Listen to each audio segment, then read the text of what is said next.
अवधूत चिंतन श्री गुरुदेव दत्त.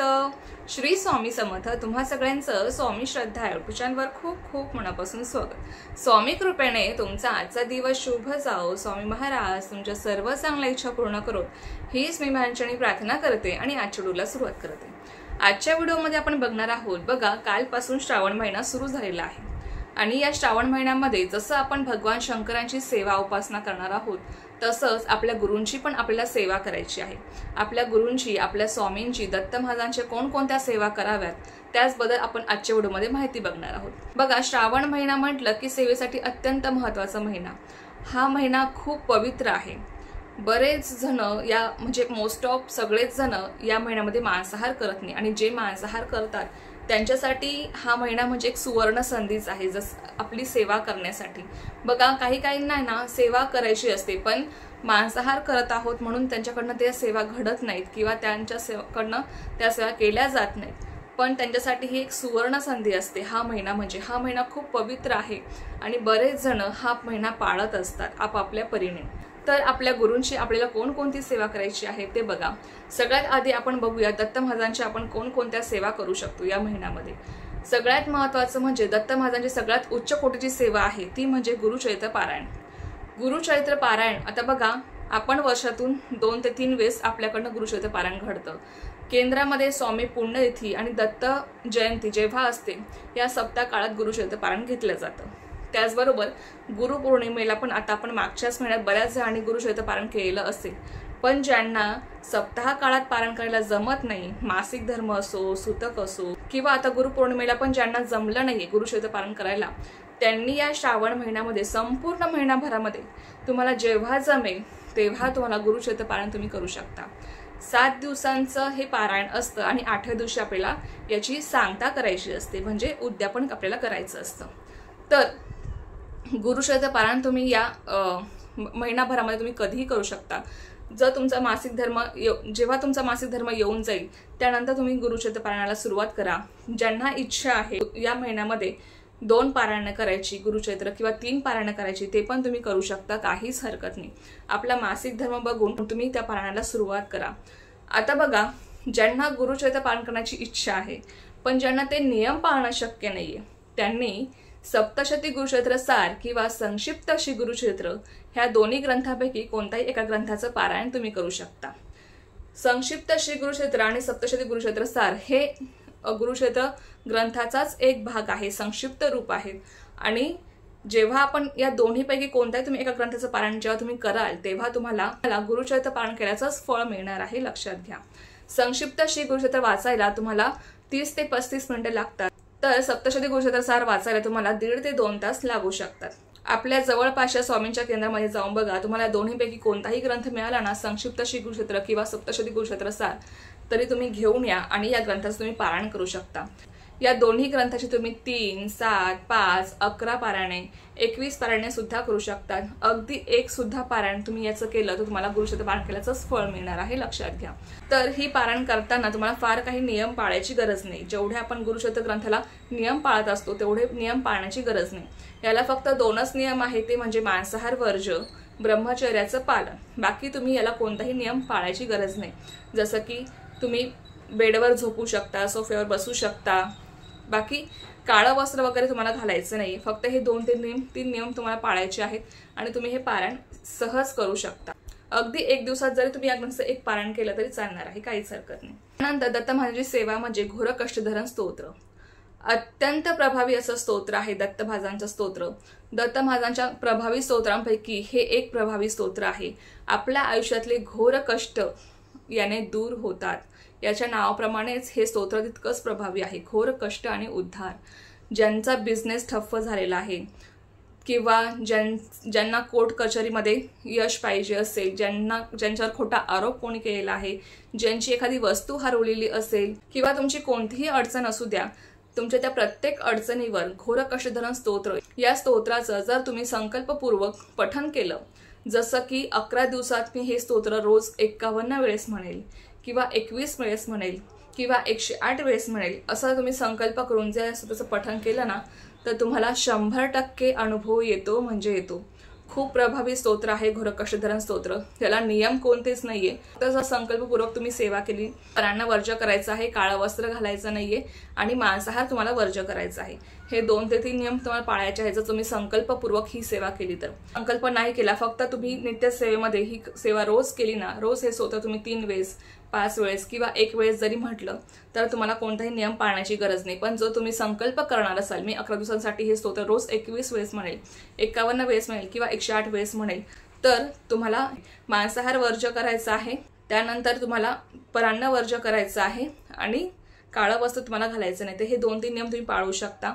त्यानंतर गुरुचरित्राचा 14वा आणि 18वा अध्याय सुद्धा तुम्ही संकल्पपूर्वक या महिन्यामध्ये वाचन करू शकता। त्याला सुद्धा तुम्हाला कोणतेही नियम पाळण्याची गरज नाहीये, फक्त मांसाहार वर्ज्य असतो आणि तो असंही आपण या महिन्यामध्ये खात नाही।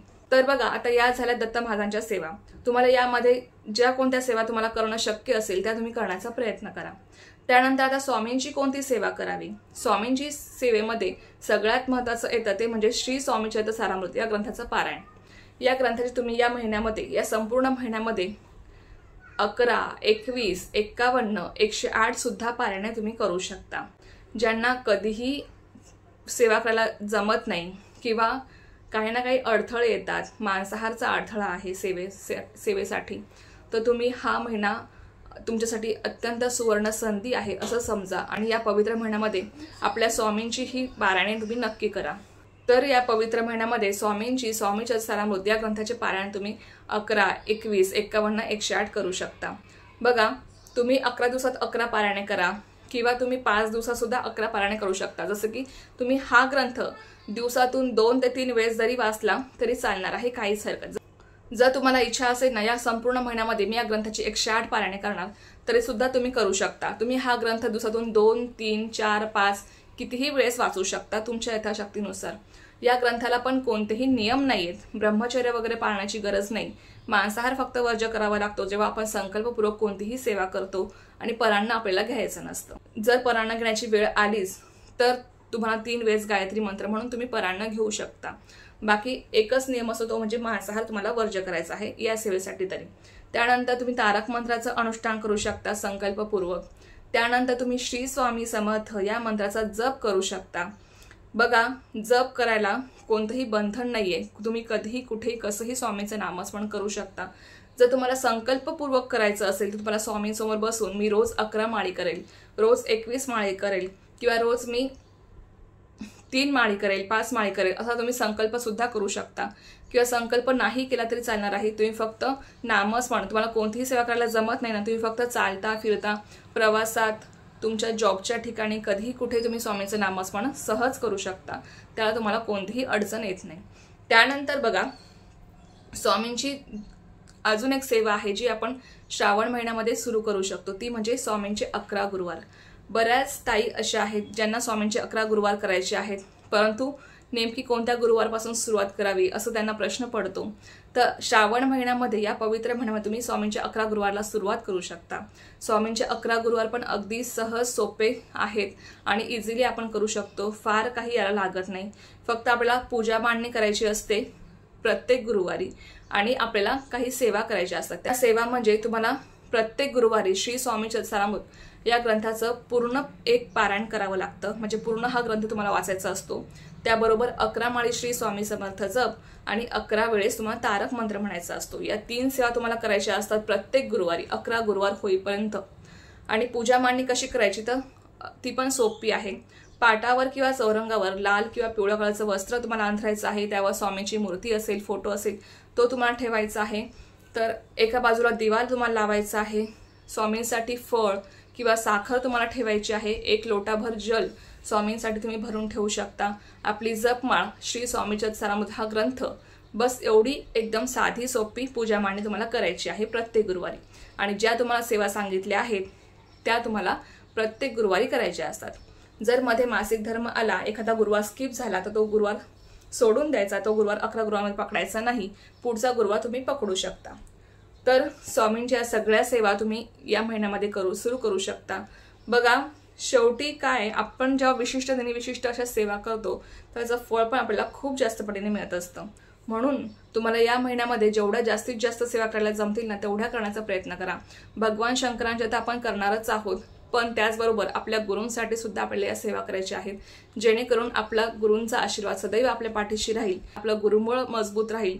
आणि तुम्हाला खरंच सांगते, जर आपले गुरु आपल्या पाठीशी असतील ना तर या जगातली कोणतीही वाईट शक्ती, कोणतीही वाईट बाधा आपलं काहीच वाईट करू शकत नाही। इतकी मोठी शक्ती आपल्या पाठीशी असल्यावर, म्हणून आपलं गुरुबळ मजबूत असणं, आपले गुरु आपल्या पाठीशी असणं हे खूप महत्त्वाचं आहे। आणि त्यासाठी आपल्याला काय करायचं असतं तर आपल्या गुरूंची सेवा करायची असते। तुम्ही किती सेवा करता हे महत्त्वाचं नाहीये, पण तुम्ही किती मनापासून सेवा करता ना हे खूप जास्त महत्त्वाचं आहे। एक वेळेस तुम्ही सेवा कमी करा, पण तुमच्या मनात जर श्रद्धा असेल स्वामींबद्दल, अपार श्रद्धा, अपार भक्ती, निस्सीम भक्ती तुमच्या मनामध्ये असेल, निशंक विश्वास तुम्हाला स्वामींवर असेल, तर तुम्हाला त्या प्रत्येक सेवेचं फळ हे दुपटीने मिळत असतं म्हणजे असतं। तुमचे गुरु तुमच्या पाठीशी असतातच, लक्षात घ्या। फक्त सेवा मनापासून घडायला हवी, नाही तर खूप सेवा करायची पण जर विश्वासच नसेल त्या सेवेवर, आपल्या गुरूंवर, तर त्या सेवेला अर्थ राहत नाही। म्हणून सेवा करताना अगदी मनापासून पूर्ण श्रद्धेने जेवढ्या शक्य होतील तेवढ्या करण्याचा प्रयत्न करा। अगदी खूप जीवाला त्रास करून घेऊन पण तुम्हाला खूप वेळ बसून पण कोणतीही पारायणे करायची नाहीयेत आणि स्वामींना पण ते आवडणार नाही।